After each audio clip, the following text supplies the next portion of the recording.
Tad Helenu obuzela tuga, setila se svoje rodne grude, svoga oca, a i svoje majke. Setila se prvog svoga muža i za njim je povuče i žudnja, preko sebe prebaci haljinu, tu plemićku Abelu Koprenu. Iz sobe je brzo ishodila, biserne joj suze potekoše, prelivši se preko belog lica. Ne hodaše dvorom usamljenom, dve dvorkinje krenuše sa njome, sve tri brzo vratima pristigle, imenom se skejskim nazivaju. Tu je bio Trojancima kralju, kralj Prijame s vršnjacima svojim.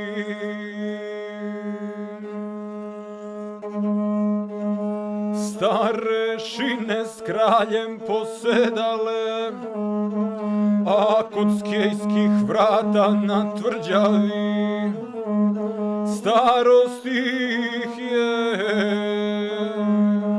jedino sprečila,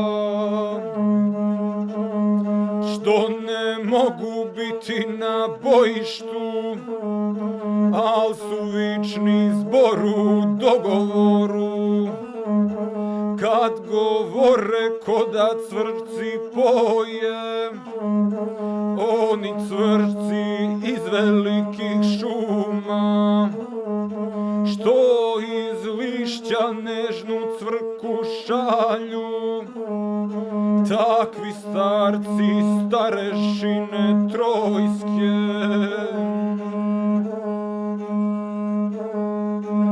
Na visoku kulu posedali, tad spaziše Helena se penje.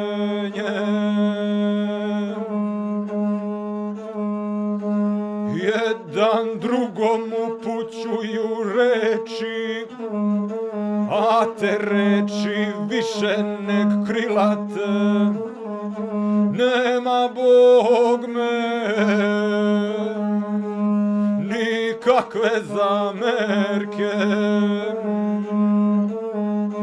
ni Trojancim, niti Ahejcima, zbog ovakve što se teško kolju i odavno što podnose jade, stasom svojim na boginju liči,